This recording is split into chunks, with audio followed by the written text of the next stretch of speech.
दोस्तों एक बार फिर से आप सबको बहुत बहुत स्वागत है। दोस्तों रिसेंटली समय में आप देख रहे हैं शिप बिल्डिंग कंपनी ने तेजी के रफ्तार में दुनिया भर से वाटर लेके आ रहा है एंड रॉकेट की रफ्तार में चंद्रयान 3 के रफ्तार में भाग रहा है। Mazagon docks, Cochin shipyard, Garden Reach shipyard और भी ना जाने कितने सारे छोटे छोटे कंपनी सब रॉकेट के स्पीड में मल्टीबैगर साबित हुए हैं। बट इनके पीछे का कारण क्या है? इन लोग ने बहुत बड़ा बड़ा वाटर लेके आ रहा है। करता क्या है? शिप बिल्डिंग करता है। तो दोस्तों एक मन में सवाल आ रहा है, ये सारे पीएसयू कंपनी है, मल्टी बैगर रिटर्न दिया है, बट एक चीज़ पर्सनली मैं पूरा रैली मिस कर चुका हूँ और ये 2000 के ऊपर में नहीं तो जैसे कि अगर जो शेयर 4 गुण 5 गुण हो चुका है उसके ऊपर पार्टिसिपेट करने का बिल्कुल भी मन नहीं करता है। डर रहता है ताकि यहाँ से शेयर 50% करेक्ट ना हो जाए। तो इसके लिए दोस्तों आपको और एक तरीका मैं आपको बता सकता हूँ जो मैं पर्सनली पिछले कुछ दिन से ढूंढ रहा था, वो है प्रॉक्सी प्लेइंग। प्रॉक्सी प्लेइंग का क्या मतलब है दोस्तों? Mazagon dock, Garden Reach, Cochin shipyard जो भी ऑर्डर लेके आ रहा है, ज़रा सुनिए, ये सारे ऑर्डर उनको अगले 5 साल में पूरा करना पड़ेगा। अगर आप उन लोगों का डिस्क्लोजर देखेंगे तो आपको ये क्लियरली नज़र आएगा। तो मतलब आपको अभी फोकस करना चाहिए, ये जो अगले 5 साल ये जो कंपनी है, ये कंपनी के पास जो ऑर्डर एग्जीक्यूट करने के लिए रॉ मटेरियल चाहिए होगा, वो रॉ मटेरियल कौन सी कंपनी से लेके आ रहा है। तो आपको फोकस करना पड़ेगा ये कंपनी का रॉ मटेरियल क्या क्या है, क्या क्या लगेगा, ये जो बहुत बड़े बड़े शिप है, वेसल्स है, ये सब बनाने के लिए लगेगा, क्योंकि इन लोगों का ऑर्डर मिलेगा। एंड डेफिनेटली वो जो कंपनी है वो छोटे कंपनी होगा जिसका मार्केट कैप 500 करोड़ से लेके 2500 करोड़ के आसपास होगा। तो डेफिनेटली वो कंपनी जो अभी भी अच्छे तरीके से पंप नहीं हुआ है वो ज़रूर यहाँ से मल्टीफोल्ड रिटर्न दे सकता है। तो आपको ये ढूंढना पड़ेगा। तो सबसे पहले आपको देखना पड़ेगा क्या क्या कंपोनेंट की ज़रूरत है। तो बहुत ढूंढने के बाद मुझे कुछ ऐसे डाटा मिला। अभी भी स्पेसिफिक कंपनी अभी भी कौन सा अभी भी सेक्टर के ऊपर काम नहीं किया है, वो डेफिनेटली शेयर करूंगा। एंड डेफिनेटली कौन कौन सा कंपोनेंट है मैं यहाँ पे शेयर कर रहा हूँ। अगर आपको भी पता है ये कौन सी कंपनी के बारे में पढ़ना चाहिए तो ज़रूर प्लीज़ कमेंट करके बताना। मैं भी वो कंपनी पढ़ूंगा क्योंकि अगले 5 साल में वो सारे कंपनी मल्टीफोल्ड रिटर्न देने वाले हैं और उनका एक सिलसिला शुरू हो चुका है। तो एक बार देखते हैं कौन कौन सा कंपोनेंट लगता है और डॉटेड क्या क्या हो सकता है। ठीक है, तो दोस्तों बहुत ढूंढने के बाद मुझे ये आर्टिकल मिला जहाँ पे मैं गूगल में सर्च कर रहा था क्या क्या रिक्वायरमेंट चाहिए होता है शिप बनाने के लिए। तो कोचिन शिपयार्ड का एक लिंक मुझे मिला टेंडर के जरिए।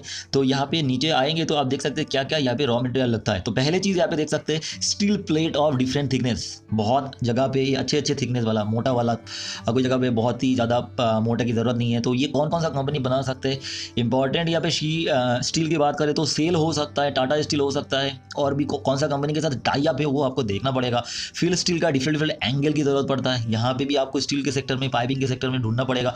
मुझे बिल्कुल भी आइडिया नहीं है कौन बनाता है। अगर आपका आइडिया है तो ज़रूर कमेंट करिए। मरीन पेंट में पेंट लगता है, बट पेंट का मुझे लगता है परसेंटेज कम है। बट हाँ, ऑब्वियसली करोसिवनेस को रोकने के लिए यहाँ पे पेंट की ज़रूरत पड़ेगा। नाट एंड बोल्ट्स का तो सारे जगह पे, सारे दुनिया में यूज़ होता है एंड बहुत ज़्यादा नाट एंड बोल्ट का यूज़ होगा यहाँ पे। एंड ये जो पॉइंट है वेल्डिंग एंड इलेक्ट्रोड, अभी हाल फिलहाल में कुछ कंपनी देख रहा था जैसे हेग है, ग्राफाइट इंडिया है, गोवा कार्बन है, और भी कुछ ऐसे कंपनी हैं, एडोर वेल्डिंग करके है। बहुत सारे कंपनी हैं जो ये वेल्डिंग एंड इलेक्ट्रोड के यहाँ पे कामकाज करता है। बट अभी भी मैंने डिटेल्स में नहीं पढ़ा, इसीलिए मैं नहीं बोल सकता था।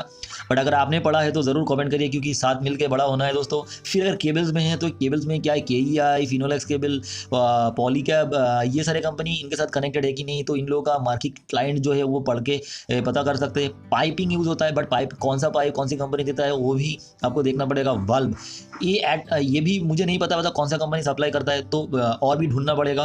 फिर pipe fitting, elbow and T, ये भी यूज़ होता है। फिर इलेक्ट्रिकल वायरिंग मटेरियल्स भी यूज़ होता है, पाइप सपोर्ट करने के लिए चाहिए होता है। लुब्रिकेंट, अब लुब्रिकेंट का कुछ कंपनी जो गवर्नमेंट ओन करता है उनसे भी ज़्यादा जाता है।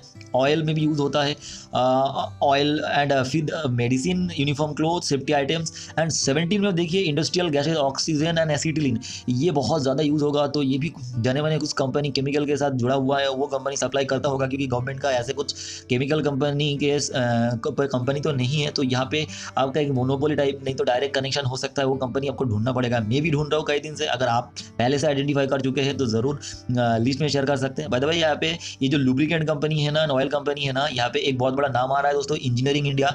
बट मैंने बहुत नीचे का लेवल में बाय करके मैंने सेल कर दिया था। अभी लग रहा है वो मैंने गलती कर लिया, क्योंकि मुझे एक्चुअली डॉट पूरा पता ही नहीं था आखिर इनके वजह से उठ रहा है, क्योंकि PSU चल रहा है, ये सेक्टर बहुत बहुत बहुत बूम कर रहा है।